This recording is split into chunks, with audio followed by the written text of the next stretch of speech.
Come get me, please." Her voice cracked on the last word, mascara-stained tears dripping onto the bridesmaid dress she'd spent $400 on, the elegant, slim-fitting one her mother had insisted on, knowing damn well Zara would struggle to find it in her size. Minjun's voice came through the phone like dark velvet and cold steel. "I'm on my way. Stay where you are. Hey, friends." To understand how Zara Williams ended up crying in a parking lot while her sister's wedding reception continued without her, we need to go back to a family that didn't love her and a man who loved her like breathing. Stick around to find out. 8 months earlier, Zara had been directing her catering team in the kitchen of an upscale restaurant in Koreatown, Manhattan. The space was sleek, expensive, and filled with men who looked like they'd never touched a dish in their lives but watched everything with predatory awareness. "More cinnamon," Zara said, tasting a sample her sous chef handed her. She frowned, professional despite the obvious tension in the room. "And somebody tell me why this ganache split. We don't serve broken chocolate in my kitchen." Her team scrambled. Zara moved through them like a conductor, fixing problems, tasting, adjusting. She'd learned early that confidence was armor, and in spaces like this, expensive, male-dominated, clearly dangerous, armor was necessary. She didn't flinch when one of the security guys brushed past her. She had a job to do, and Zara Williams always delivered. From across the room, Park Min-jun watched her with the focused intensity of a predator who'd just spotted prey. His second-in-command, Day, leaned in close. "Boss, you're staring. Find out everything about her. I can get her file from the manager, but I think her name is Zara. Zara Williams. Not the file." Min-jun's eyes never left her. Everything else. Service ended 2 hours later. Zara's team packed up with military efficiency while she did final checks. She was wiping down the last counter when expensive shoes appeared in her peripheral vision. "Stay for dinner." She turned. The man addressing her was tall and wearing an expensive suit that made him look untouchable. "That's kind of you," Zara said, a professional smile in place. "But I need to get home." "I insist." He stepped closer, not threatening, deliberate. Your work deserves to be celebrated." Zara checked her watch. 9:15. Her stomach dropped. I really can't. I need to be home by 10. Something flickered across her face. Anxiety, maybe fear. Her shoulders tensed. Min-jun noticed. He noticed everything. "It's a 30-minute drive to Queens from here. You have time." "I really don't." She was already gathering her things. Movements rushed now. Professional mask slipping. "Thank you for the opportunity. Your manager has my card if you need catering again." She left. Every man in the room felt the shift, the way their boss went still, focused, predatory. "Boss?" Day asked carefully. "Find out who makes her run home at 9:30 on a Thursday night." Min-jun's voice was quiet, lethal, and why she looked terrified. The weeks that passed, Zara's phone wouldn't stop ringing. Every event for Min-jun, he suddenly had many events, requested her specifically. The pay was absurd, triple her normal rate, and he didn't negotiate, didn't haggle, just sent contracts with numbers that made her business partner choke on her coffee. "Someone likes your cooking," Keisha said, looking at the 5th booking request. "Someone likes throwing money around," Zara corrected, but her stomach fluttered traitorously. Each event, he was there, watching her work with an intensity that should have been uncomfortable, but wasn't, asking questions about dishes, her process, her inspiration. The conversation stretched longer. He started requesting she stay after service to discuss future menus. They both knew it wasn't about menus. 6 weeks after they met, Min-jun stopped pretending. "Have dinner with me." he said after an event, his staff cleaning up around them, his eyes locked on hers. Not business, just us. Zara's heart kicked against her ribs. I don't think that's a good idea. Why not? She could have lied, should have lied. Instead, honesty spilled out. My family won't approve. You're not black, and I'm not their version of acceptable anyway. Something dangerous flickered across his face. He stepped closer, not touching, but close enough that she could smell his cologne. I'm not going to date your family, Zara. Words that rewrote her world. Okay, she whispered. Their first real date was eat an intimate French restaurant in Tribeca. Minjun ordered half the menu without asking and told her to taste everything, choose what she liked.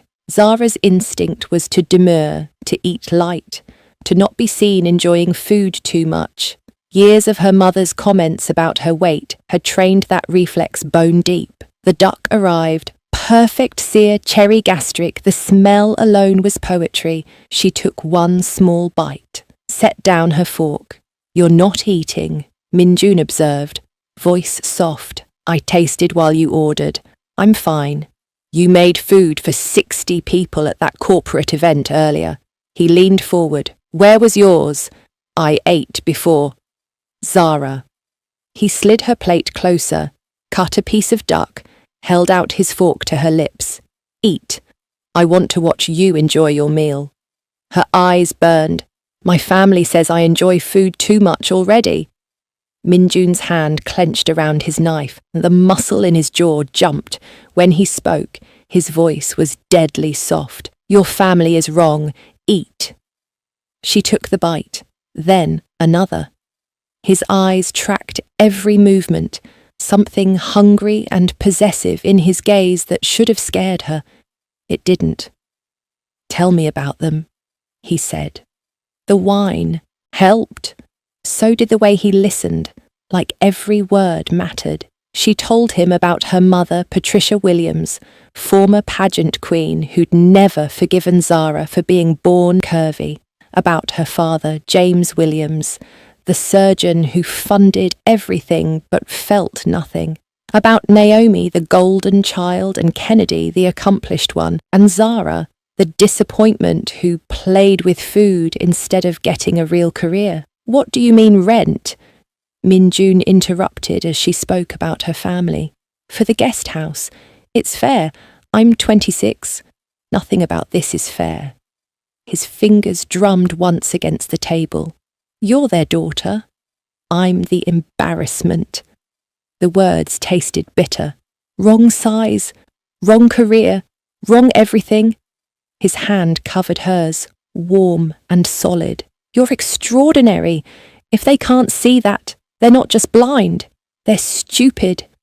Something cracked open in her chest. The relationship grew in secret. Stolen nights, careful planning, nothing online. Minjun learned the depth of her family's cruelty in increments that made his rage build like a tide. The weight comments masked as concern, the comparisons to her sisters, the way they charged her for everything, rent, utilities, even parking at family events, while Naomi and Kennedy lived rent-free in family properties.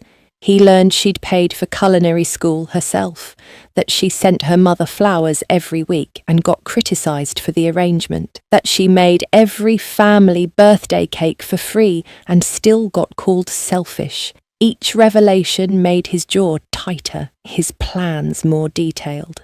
2 months in, Naomi announced her engagement to Brandon Edwards, prominent civil rights attorney. The wedding would be in 6 months, lavish, perfect, everything Patricia Williams had dreamed of. I have to help, Zara told Minjun, curled against him in his penthouse overlooking the city. She's my sister. What did they ask you to do? Make the cake. His arms tightened around her. For free. It's complicated. It's not. His voice was gentle but firm. Families don't charge rent, then demand free labour. That's not complicated. That's cruel. You don't understand. Then help me. His eyes searched hers. Explain why you break your back for people who break your heart. The dam broke. Ugly crying. The kind that came from 26 years of not being enough. He held her through it, one hand in her hair, jaw clenched so tight. She heard his teeth grind. I just want them to love me, she whispered against his chest. They should. He pressed his lips to her forehead and she felt him inhale slowly, controlling something. But while they figure that out, let me. The months that followed were split down the middle, days filled with wedding chaos, Naomi's demands, Patricia's criticisms, endless fittings for a bridesmaid dress designed to humiliate. Nights belonged to Min-jun, who ordered her favourite foods and watched her eat like it was entertainment, who touched her curves like worship, who rebuilt her every time they tore her down. He noticed everything, how she flinched at certain words, how she apologised for taking up space, how she never ordered dessert despite being a pastry chef. Each observation fed the growing file in his mind, the one labelled Reasons the Williams family will regret everything. He wanted to confront her family several times, but Zara always insisted he did not, and so he respected her and said nothing to them. The night before the wedding, Zara appeared at his penthouse at 2 a.m. Flour dusted her hair like snow. Her hands trembled as she set down her keys. Exhaustion carved into every line of her face. The cake was done. 150 servings, raspberry filling, gold leaf details, perfection her sister wouldn't acknowledge. He caught her hands, steadied them. You're shaking. She swayed slightly. I had to get it perfect. Something dark and furious moved through his chest. He pulled her close, felt how she folded into him like she'd been held together by will alone. You don't have to go tomorrow. I do. Her voice was small, muffled against his shirt. One more time. I have to try. I will call you if anything happens. I'll be ready, Zara. But what he didn't say, what he kept locked behind the back of his mind, was he'd make sure everyone in that wedding knew exactly who she belonged to now. The wedding day started at 6 a.m. when Zara arrived at the Plaza Hotel with the cake. 5 tiers, each one a masterpiece she'd spent 3 days perfecting. The gold leaf caught the early light as she and her assistant carefully positioned it on the display table. Is that the best you could do with the gold leaf? Her mum appeared behind her, already in her mother-of-the-bride dress. It looks a bit sparse. Zara's hand stilled on the cake plate. She'd used an entire book of 24-carat gold leaf. It's exactly what Naomi requested. She circled the table like a shark. Well, I suppose it'll have to do. Tons of hours awake, hands cramping from piping work, burns from the caramel, and that's what she got. It'll have to do. Mum. Naomi swept in, hair already in rollers, makeup team trailing behind her. She barely glanced at the cake. We need you for photos, the getting ready shots. Of course, darling. Patricia kissed Naomi's cheek, warm in a way she'd never been with Zara. You look beautiful already. They left. Neither looked back. Zara stood alone with her masterpiece, the one no one had actually looked at. Her phone buzzed. Min-jun. How's it going? She stared at the message, couldn't find words that wouldn't sound pathetic. 3 hours later, Zara struggled with the bridesmaid dress in a bathroom too small for the amount of fabric Patricia had insisted on. Lavender tulle, boned. Bodice, designed for someone 8 sizes smaller. She'd had it altered, but alterations could only do so much. The mirror was unforgiving. She saw what her mother saw.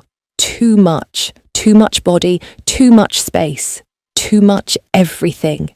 Her phone buzzed again. MJ, send me a photo. She shouldn't. The dress was ridiculous, and she looked, MJ, now, Let me see you. Her hands shook as she took the photo, sent it before she could overthink. His response was immediate. You're beautiful. Are you sure you can handle them today? Zara. I can handle this. MJ. I know you can. The question is whether you should have to. She didn't answer, just tucked her phone away and went to join her sisters. The ceremony was beautiful. Naomi was beautiful. Brandon looked at her like she'd hung the moon, and Zara was happy for her sister. Overflow seating coordination, the wedding planner said, handing Zara a clipboard as guests began arriving for the reception. You'll help direct people to the correct tables. Zara looked down at her bridesmaid dress, the one that matched Kennedy's, and the maid of honours. I'm in the bridal party. Yes, but your mother said you'd volunteered to help. The planner's smile was professional, dismissive.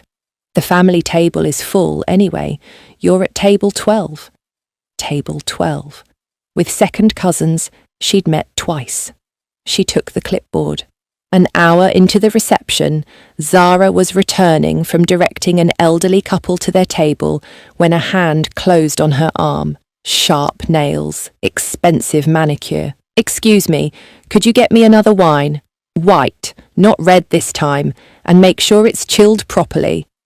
The woman didn't recognise her, didn't see the bridesmaid dress that matched the other women at the head table, just saw someone brown holding a clipboard and made assumptions. Zara opened her mouth to explain she wasn't staff. The words stuck in her throat. What was the point? In this family at this wedding, what was the functional difference? Of course, she heard herself say. She got the wine, delivered it. The woman didn't say thank you. When Zara returned, the maid of honour, Naomi's college roommate Brittany, stood to give her speech. Zara's hands went cold. She'd heard this speech practiced. She knew what was coming. I want to thank everyone who made this day possible, Brittany began, champagne glass raised. First, Patricia and James, for raising such an incredible daughter. Applause. Patricia glowed. Brandon, for being the man Naomi deserves. And to my fellow bridesmaids, Kennedy, thank you for keeping us organised. And to Naomi's maid of honour, predecessor, who couldn't be here, we missed you. She sat down. That was it. No mention of Zara, not even a generic, and the rest of the bridal party. At the family table, Kennedy leaned toward Naomi. Her voice carried just enough. Did she just forget Zara? Naomi's shrug was elegant, unbothered. Does it matter? The words hit like a physical blow. Zara's champagne glass trembled in her hand. It shouldn't matter. She shouldn't care. But 26 years of this, and it still cuts bone deep. Family photos, the photographer called. Immediate family to the terrace, please. Zara stood automatically, smoothing her dress. This was it, the formal portraits. She'd be in these, at least. Physical proof she existed in this family. She made it 3 steps before her mother's hand closed on her arm. Not you, dear. Patricia's voice was low, private. Zara's brain stuttered. I am immediate family. I'm your daughter. You know what I mean. Patricia's smile didn't reach her eyes. Don't make a scene. These photos need to be perfect, and with your proportions, the composition gets complicated. It's not personal.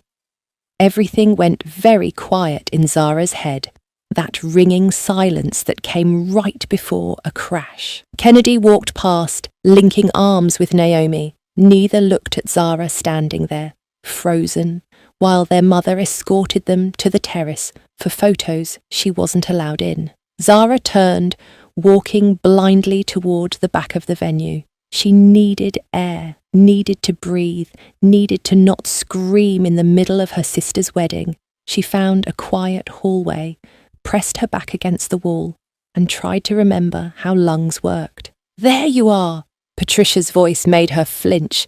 Her mother appeared around the corner, champagne in hand, that tight smile still in place.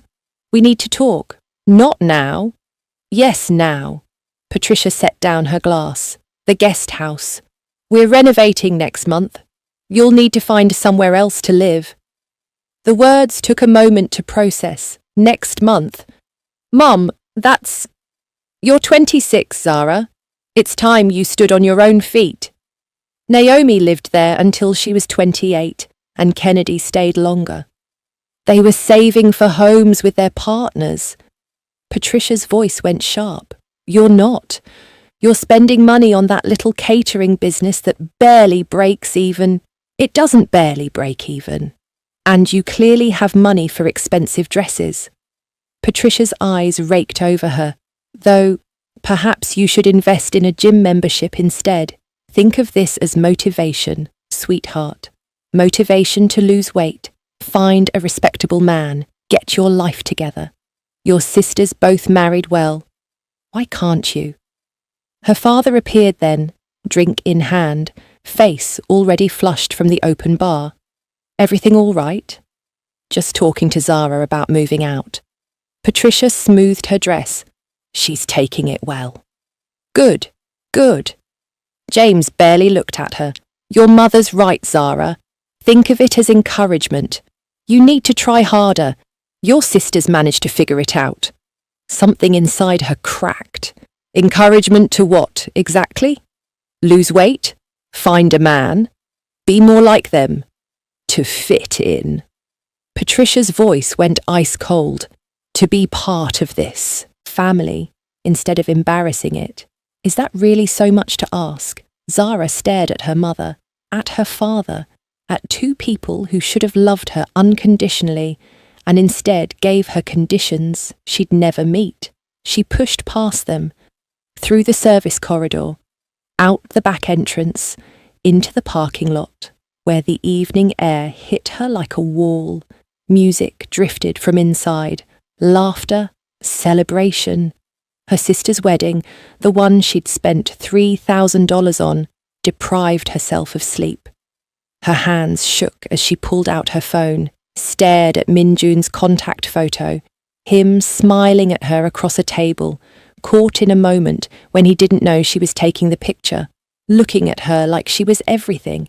She pressed call. It rang once. Zara, his voice came through immediately, concerned, alert. Are you all right? Come get me. Her voice broke on the words. Please, I can't do this anymore. I need you. A pause, then his voice, dark and certain. I'm on my way. She was crying now, mascara running hot and black down her face. The line stayed open. Her voice cracked. I'm not immediate family. They took photos without me. My mum's kicking me out. And Naomi, Kennedy, they just watched. They don't care. They've never cared. His exhale was controlled fury. I'll be there in a sec. She sat on a curb in her ruined dress, counting down the minutes until he arrived. Inside, the wedding continued. Music, laughter, celebration. She was outside it all, literally and figuratively. Then she heard it. Multiple engines, expensive ones, the kind that announced themselves. Headlights cut through the evening dimness, and 3 black vehicles pulled into the parking lot with predatory precision. The lead car was a Bentley, his Bentley. Zara looked up, vision blurred with tears. He came. Wait, before we continue, let me ask you something. Zara just made the call. She asked to be rescued from her own family's wedding. Have you ever given everything to people who gave you nothing back? If Zara's pain is hitting too close to home right now, go ahead and hit that like button. It tells me these stories matter, that you need to see women like Zara, curvy, dark-skinned, told she's too much, finally get chosen by someone who thinks she's everything. Do you think Zara waited too long to leave? Should she have walked away from her family years ago, or was she right to keep trying? And if you haven't subscribed yet, what are you waiting for?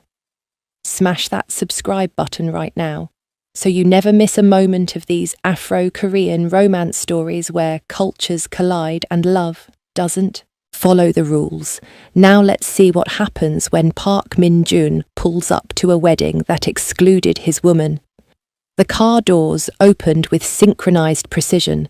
Min-jun stepped out first, moving like violence wrapped in a three-piece suit. Behind him, Day and 6 crew members emerged, guns visible under tailored jackets, not even pretending to hide them. Wedding guests froze.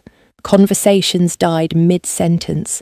Min-jun's eyes found her immediately, locked on everything else.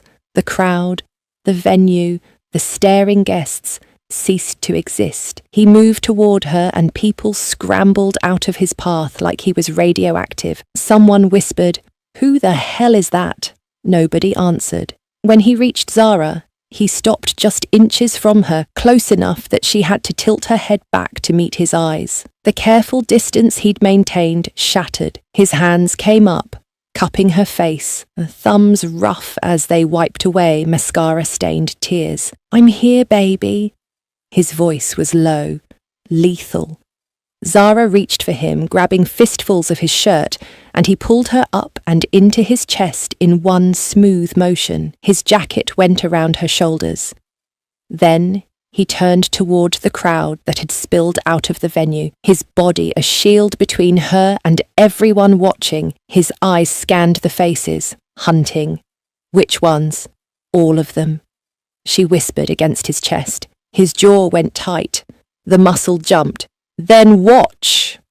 Patricia pushed through the crowd, society smile already in place, damage control mode activated. "Zara, what is this? Who are—" "Park Min-jun." He cut her off like she was nothing. "The man who's about to explain what happens when you mistreat what's mine."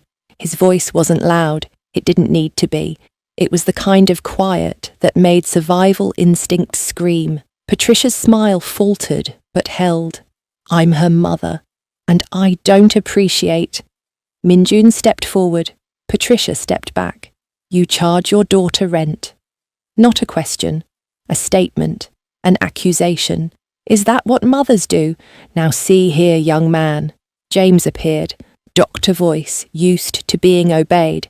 Min-jun rounded on him. "No, you listen to me." Another step forward. James didn't retreat, but his hand tightened on his drink. "You're a surgeon, right?" He moved closer. Predatory.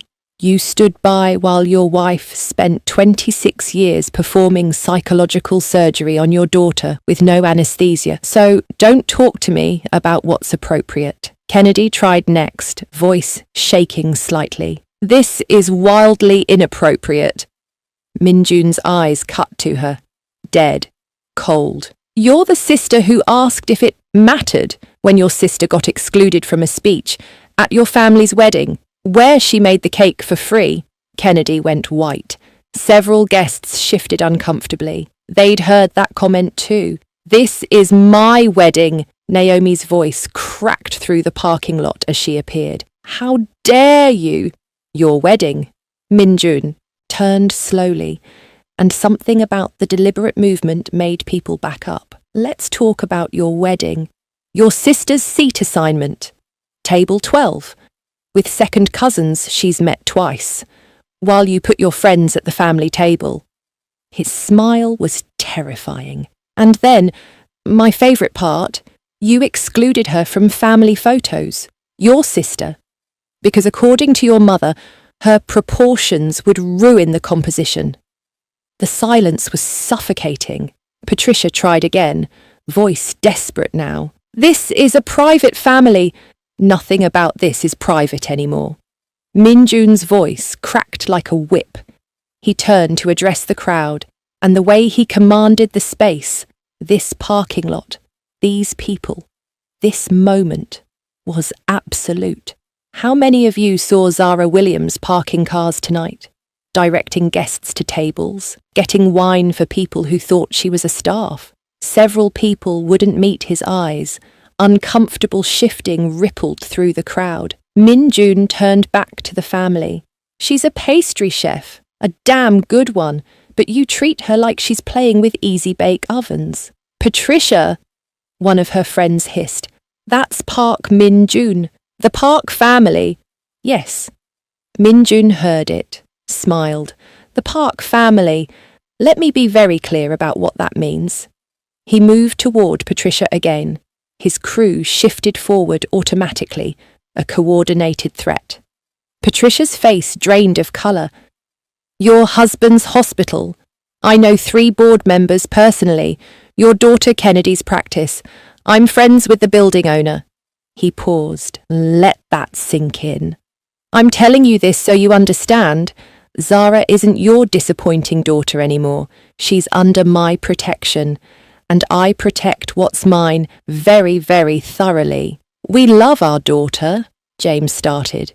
You don't know anything about love. The explosion of rage in Min-jun's voice made several people jump. Zara flinched. First time she'd seen him like this. Fury barely leashed, dangerous in ways that had nothing to do with the guns his crew carried. If you loved her, you would have noticed she stopped eating around you, that she apologizes for existing, that she flinches when someone mentions her body.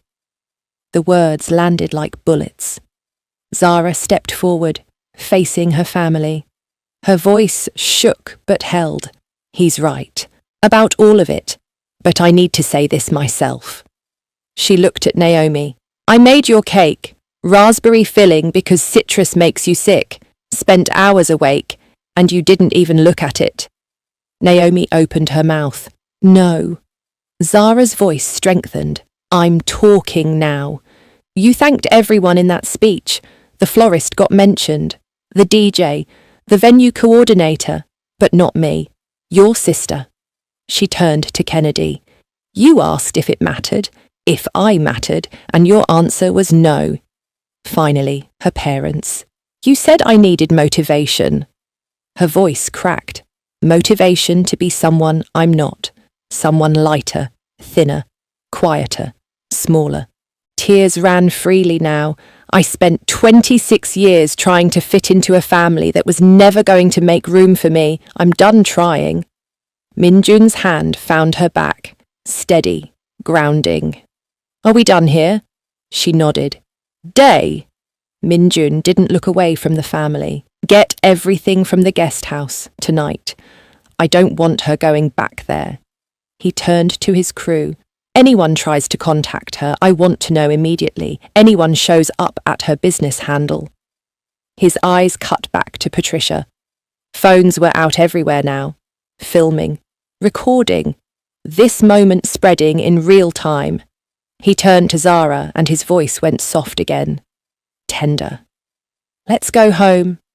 His hand guided her toward the Bentley, his body between her and everyone watching. He opened the door himself, helped her in like she was made of glass and gold. Before getting in, he turned back one final time. Mrs. Williams, Dr. Williams. He stepped forward. His crew moved with him like synchronized shadows. I'm going to say this once. His voice dropped to that lethal quiet again. If you try to contact her, guilt her, manipulate her, I will make it my personal mission to dismantle everything you've built, your reputation, your social standing, your careers. The smile that crossed his face was death smiling, and unlike you, I don't bluff. He slid into the car. The door closed, the convoy pulled away, leaving wedding guests and one destroyed family standing in a parking lot, watching the youngest Williams' daughter disappear with a man who'd just declared war on anyone who hurt her. Inside the Bentley, Zara collapsed against Min-jun's chest, crying so hard she couldn't breathe. He held her tight, jaw clenched, still vibrating with barely controlled rage. I should have come sooner, should have pulled you out months ago. I wasn't ready, she whispered. The Bentley's interior was quiet except for the low hum of the engine and Zara's ragged breathing as she pressed her face into Min-jun's chest, crying silently, body shaking with exhaustion and relief and fear all tangled together. His hand moved through her hair in steady strokes. The other stayed on his phone, thumb flying across the screen. Orders today, instructions to his crew. Did I do the right thing? Her voice was small, broken. You did the only thing. His lips pressed against her hair. You chose yourself. They're going to hate me. They already didn't love you, baby. There's nothing left to lose. She pulled back slightly, looking up at him with swollen eyes. What if I regret this tomorrow? His expression softened, thumb brushing away fresh tears. Then tomorrow we'll deal with it. But tonight, you're mine, and I'm going to take care of you. She fell asleep before they reached his building. He felt the exact moment her body went heavy against him, surrendering to exhaustion. He kept holding her, jaw tight, mentally cataloguing every single thing her family had done, every wound they'd carved into her. He woke her up as they reached and got on the elevator to his penthouse. He guided her to the bedroom. It was full. Beautiful clothes in rich fabrics and bold colours. Every single piece in her size, cut to celebrate curves, not hide them. Dresses that would make her feel like art, jeans that would fit perfectly, lingerie that was sensual, not apologetic. Zara's hand covered her mouth. Thank you for this. They are all beautiful. Baby. He turned her to face him. I'd burn down the city for you. She broke down again, and he held her through it. All the tears she'd been holding back for years, all the grief for a family that never deserved her, all the fear of the unknown she'd just chosen. Later, after she'd showered, after he'd given her one of his shirts to sleep in, after she'd finally stopped crying, they sat on the couch, his arms around her, city lights painting patterns across the floor. She talked about everything.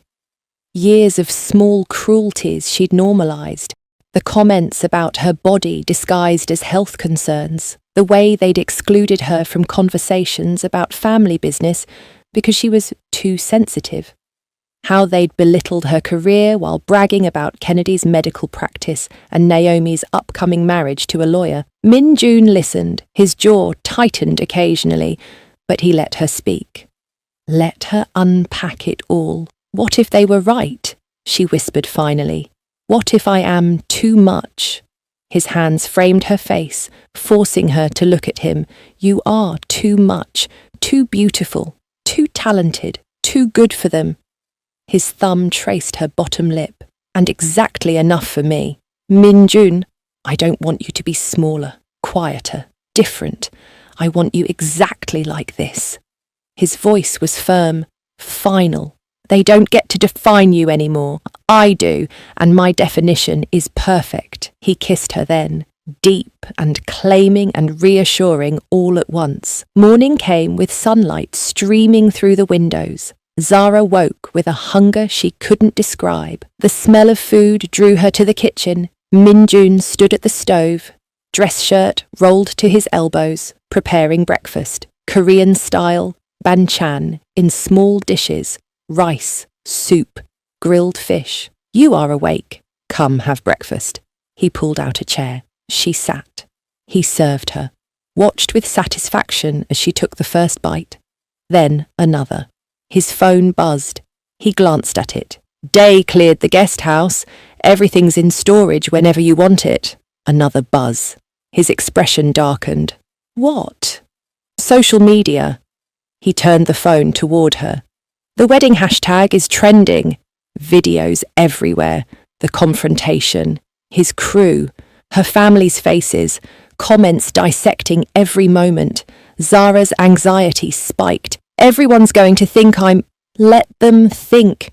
He took the phone back. The only opinion that matters is yours and mine, and I think you were magnificent.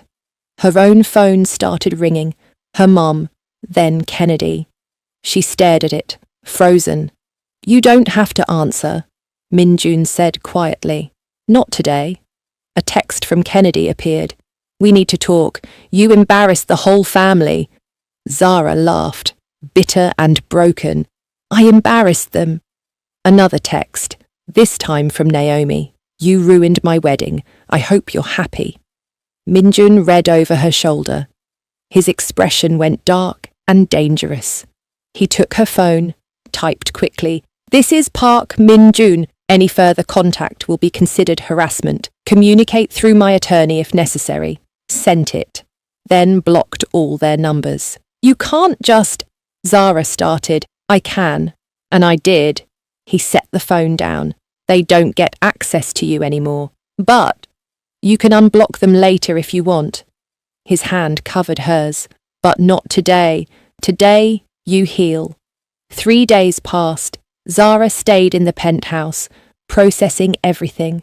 Minjun worked from home, always nearby, always watching to make sure she was okay. Day reported that Patricia had tried to show up at Zara's catering business.